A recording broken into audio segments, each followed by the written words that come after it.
Travel with Harish Sharma के आज के व्लॉग में मैं आपको लेके जाऊंगा भगवान श्री कार्तिका के मंदिर। भगवान श्री कार्तिका का ये इकलौता मंदिर है जो पंजाब में पड़ता है। ये मंदिर अचलेश्वर धाम से नाम से मशहूर है। चलो आज करते हैं भगवान श्री कार्तिकेय के इकलौते मंदिर जो कि पंजाब में है अचलेश्वर धाम के दर्शन, और चलते हैं एक अद्भुत सफ़र पर जिसमें आपको पिता और बेटे की अद्भुत कहानी सुनाएंगे। हर हर महादेव। भगवान श्री कार्तिकेय के अचलेश्वर धाम जाने के लिए आपको जलंधर से, अमृतसर से, पठानकोट से डायरेक्ट बसेस मिल जाएंगी। सबसे पास का बस स्टैंड इसको बटाला पड़ता है जो कि जहाँ से 7.5 किलोमीटर की दूरी पे है। अगर आप बाबा बकाला से आ रहे हैं तो आपको 25 किलोमीटर का सफ़र तय करना होगा, और अगर आप डेरा बाबा ब्यासी से आ रहे हैं तो आपको ये सफ़र 32 किलोमीटर का पड़ेगा। और उधर अगर आप अमृतसर से आ रहे हैं तो आपको लगभग 40 किलोमीटर का सफ़र तय करना पड़ेगा। और अगर आप अपनी टैक्सी से आ रहे हो तो फिर दिक्कत ही नहीं है। आप जिस भी लोकेशन पे हैं, कहीं पे भी हैं, देश के किसी कोने में भी हैं, तो यूर लोकेशन के साथ अचलेश्वर धाम सेलेक्ट करें और गो पे क्लिक करके मैप को फॉलो करें और बोलें जय बाबा कार्तिकेय, और पहुँचें कार्तिक धाम में और करें कार्तिक भगवान के अलौकिक दर्शन। ये मेन गेट है जी। चलिए अब चलते हैं अंदर और सुनते हैं भगवान कार्तिकेय की कहानी जो इस मंदिर से जुड़ी हुई है। इस मंदिर के साथ जो कहानी जुड़ी है वो इस प्रकार है। एक बार भगवान शिव ने अपने दोनों पुत्र कार्तिकेय और गणेश को बुलाया और कहा कि जो तीनों लोक की यात्रा करके पहले उनके पास पहुंचेगा वही उनका सच्चा भक्त होगा और वही उनका उत्तराधिकारी होगा। ये बात सुनकर कार्तिकेय और गणेश दोनों अपने अपने वाहन पे तीनों लोगों की यात्रा करने के लिए निकल पड़े। कार्तिकेय के पास अत्याधुनिक वाहन था, इसलिए वो बहुत जल्दी से बहुत आगे पहुंच गया, जबकि गणेश जी अपने धीमे वाहन पर धीरे धीरे जा रहे थे। रास्ते में उनको भगवान नारद मुनि जी मिले। उन्होंने उनसे पूछा कि कहाँ जा रहे हो, तो गणेश जी ने बताया कि वो तीनों लोगों की यात्रा करने के लिए जा रहे हैं, और उस प्रतियोगिता के बारे में बताया जो भगवान शिव ने उनके आगे रखी थी। तो भगवान श्री नारद जी बोले कि भगवान शिव तो तीनों लोगों के मालिक हैं, उनके चरणों में तीनों जहां निवास करते हैं, तो पूरे संसार की यात्रा करने का आदेश उन्होंने क्यों दिया। जब ये बात भगवान गणेश जी ने सुनी तो वो उसी वक्त उसी जगह से वापस चले गए और जाके अपने पिता भगवान शिव के चक्कर लगाने शुरू कर दिए। भगवान शिव ने पूछा कि तुम तो तीनों लोग के चक्कर लगाने के लिए गए थे, तुम मेरे चक्कर क्यों लगा रहे हो।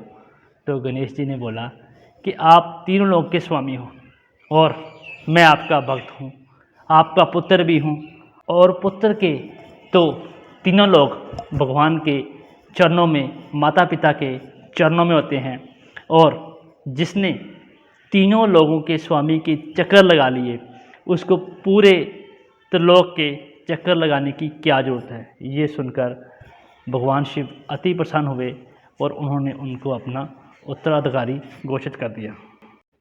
और जब कार्तिकेय तीनों लोगों के चक्कर लगा के वापस आया तो उसने देखा कि गणेश जी पहले ही विजय तिलक लगा के बैठे हैं, तो वह बहुत नाराज़ हुआ, और जब उसको इस पूरी व्यवस्था का पता चला तो वो नाराज़ होकर वो कैलाश छोड़कर अचलेश्वर धाम में आके बैठ गया। उनको मनाने के लिए सभी देवी देवता इस धाम में आए, और एक मान्यता के अनुसार यहाँ पे तकरीबन सभी देवी देवता एक बार उनको मनाने के लिए आए, लेकिन जब उन्होंने अपनी जिद नहीं छोड़ी तो आखिर में भगवान शिव को खुद उनको मनाने के लिए आना पड़ा। इसीलिए इस जगह पे भव्य मंदिर का निर्माण कराया गया और भगवान श्री कार्तिकेय के नाम पर ही इस मंदिर का नाम कार्तिकेय धाम पड़ा।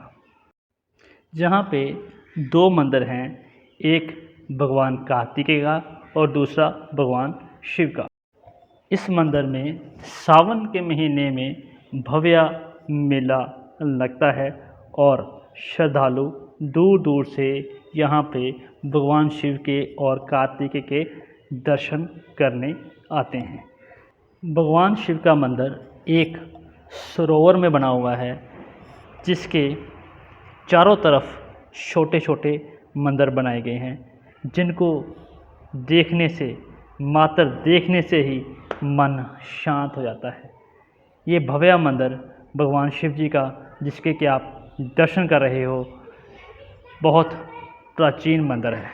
भगवान कार्तिकेय और भगवान शिव के इस मंदिर के दर्शन करने के लिए गुरु नानक देव जी भी आए थे।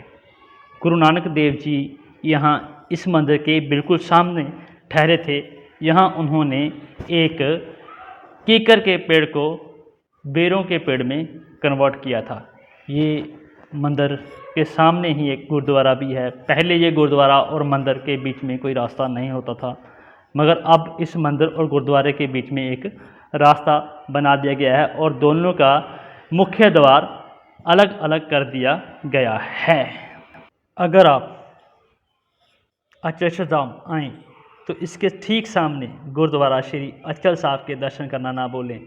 और अगर आप अचलेश्वर धाम आएँ तो भगवान शिव के दोनों मंदिरों के दर्शन करें। और अगर आपको मेरा वीडियो अच्छा लगा तो इस चैनल को सब्सक्राइब भी करें। और अगर आप अचलेश्वर साहिब का पूरा वीडियो देखने जाते हो, गुरु नानक देव के पूरे इतिहास, गुरुद्वारा साहब का पूरा इतिहास देखने जाते हो, तो मैं उस वीडियो का लिंक भी इस डिस्क्रिप्शन में दे रहा हूँ। आप वहाँ जाकर गुरुद्वारा श्री अचलेश्वर साहिब के दर्शन कर सकते हैं और उसके बारे में संक्षेप जानकारी हासिल कर सकते हैं। तो अब दिखाते हैं आपको अचल साहिब के कुछ बेहतरीन शॉट जो कि मैंने अचलेश्वर धाम में खिंचवाए थे। अचलेश्वर धाम के शॉट्स का आनंद लेते लेते मेरे चैनल को सब्सक्राइब करें और बेल आइकन को दबाएं और ज़ोर से आवाज़ लगाएं, हर हर महादेव। भोलेनाथ आपकी सभी मनोकामनाएं पूरी करें। और इसी के साथ मैं इस वीडियो को एंड करता हूं और उम्मीद करता हूं कि आप मेरे चैनल को अब तक तो सब्सक्राइब कर ही चुके होंगे। अगर नहीं किया तो सब्सक्राइब कीजिए और बेल आइकन को दबाइए, ताकि मैं आपको लेके चलूं अपने नेक्स्ट वीडियो में किसी नए सफ़र पे, जहां मैं आपको करवा सकूं किसी और गुरुद्वारे के दर्शन, किसी और मंदिर के दर्शन और बता सकूं उसका इतिहास। धन्यवाद।